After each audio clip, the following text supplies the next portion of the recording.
நாடாளுமன்ற பட்ஜெட் கூட்டத்தொடரின் இரண்டாவது அமர்வு நாளை தொடங்கவுள்ள நிலையில் தொகுதி மறுசீரமைப்பு மும்மொழி கொள்கை குறித்து கேள்வி எழுப்ப எதிர்க்கட்சிகள் திட்டம்.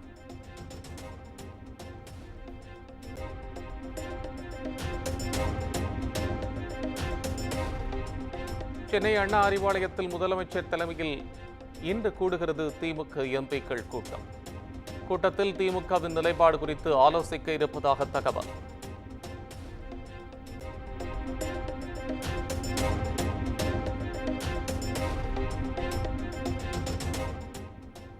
சென்னை கடற்கரை தாம்பரம் இடையே மின்சார ரயில் சேவை ரத்து. பராமரிப்பு பணிகள் காரணமாக மாலை 5 மணி வரை ரத்து செய்யப்பட்டுள்ளது.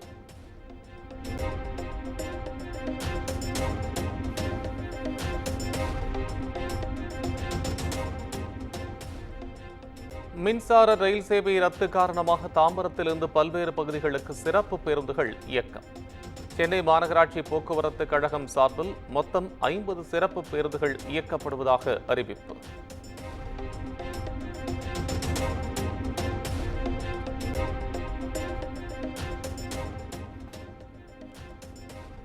சென்னையில் டாஸ்மாக் தலைமை அலுவலகம் உட்பட 7 இடங்களில் நடைபெற்ற அமலாக்கத்துறை சோதனை நிறைவு. 3 நாட்களாக நடந்த சோதனையில் முக்கிய ஆவணங்களை அதிகாரிகள் எடுத்துச் சென்றதாக தகவல்.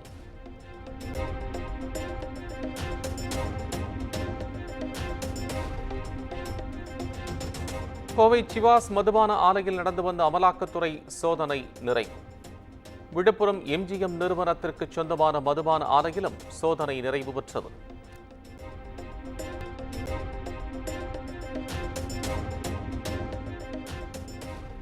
சாம்பியன்ஸ் டிராபியில் மகுடம் சூடப்போவது யார்?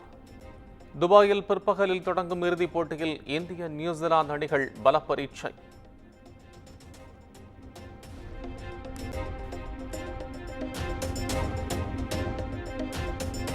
நியூசிலாந்தை வீழ்த்தி இந்திய அணி சாம்பியன்ஸ் கோப்பையை மீண்டும் கைப்பற்றும். நாடு முழுவதும் உள்ள கிரிக்கெட் ரசிகர்கள் நம்பிக்கை.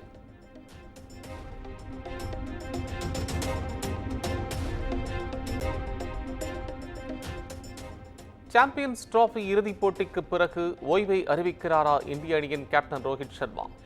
துணை கேப்டன் சுப்மன் கில்லின் பேட்டிக்கு பிறகு சமூக வலைதளங்களில் ரசிகர்கள் விவாதம்.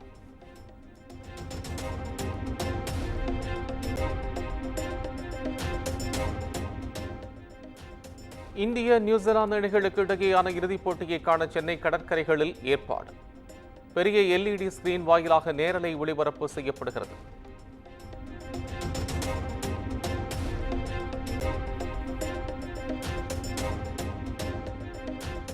பாஜகவின் கூட்டணிக்காக தவம் கிடக்கிறார்கள் என அதிமுகவை குறிப்பிட்டு பேசவில்லை. கோவையில் பாஜக தலைவர் அண்ணாமலை விளக்கம்.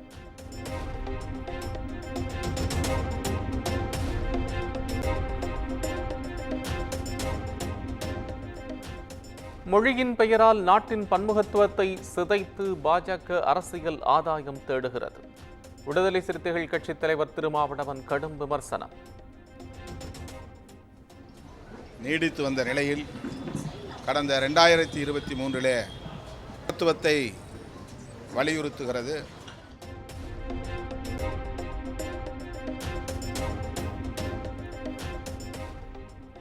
திமுகவை நேரடியாக தாக்கி பேசிய தவிக தலைவர் விஜய்க்கு பாஜக மூத்த தலைவர் தமிழிசை சவுந்தரராஜன் வரவேற்பு.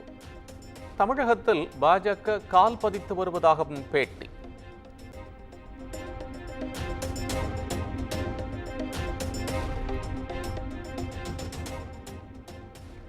பெண்களுக்கு தமிழ்நாட்டில் பாதுகாப்பு இல்லை என விஜய் கூறுவதில் அரசியல் உள்நோக்கம் இருக்கிறது. மார்க்சிஸ்ட் கம்யூனிஸ்ட் கட்சியின் மாநில செயலாளர் சண்முகம் விமர்சனம். பெண்களுக்கான திட்டங்களை தமிழ்நாடு அரசாங்கம் நிறைவேற்றி வருவது உங்களுக்கே தெரியும். பெண்கள் உயர்கல்வி படித்தால் அவர்களுக்கு மாதம் 1000 ரூபாய், பெண்களுக்கான கல்வி உரிமை தொகை, இலவச பஸ் பயணம் போன்ற பல திட்டங்களை ஆட்சியினுடைய அந்த இந்துத்துவா கொள்கைதான்.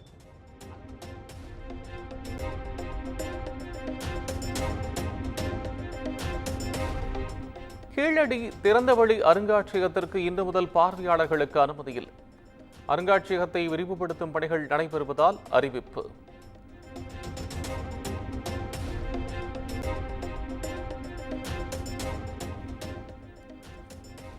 வார விடுமுறையை ஒட்டி குமரி முக்கடல் சங்கமத்தில் குவிந்த சுற்றுலா பயணிகள். சூரிய உதயத்தை பார்ப்பதற்காக திரண்ட சுற்றுலா பயணிகள் செல்ஃபி எடுத்தும் புகைப்படம் எடுத்தும் மகிழ்ச்சி.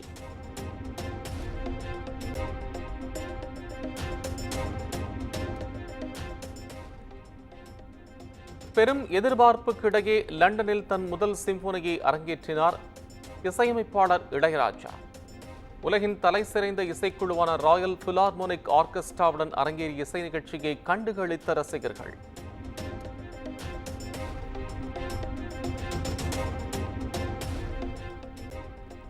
ஒடிஷாவின் பாலாங்கீர் பகுதியில் ட்ரிப்ஸ் பாட்டிலுடன் பள்ளிக்கு வந்த கணித ஆசிரியர். மருத்துவ பிடிப்பு மீண்டும் மீண்டும் மறுக்கப்பட்டதன் எதிரொலியாக நடந்த சம்பவம்.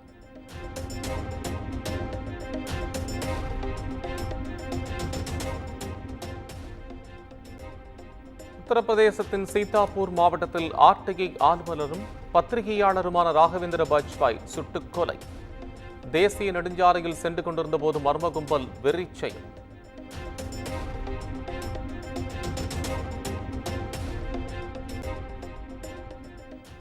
துபாயில் இன்று நடைபெறவுள்ள சாம்பியன்ஸ் டிராபி இறுதிப் போட்டியில் பங்கேற்கும் இந்திய அணி.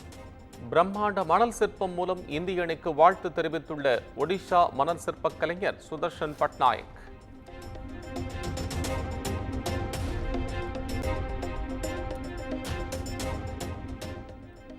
லடாக்கின் கார்கில் அருகே கடும் பனிப்பொழிவு. சாலைகளில் படர்ந்துள்ள பனியை அகற்றும் பணி தீவிரம்.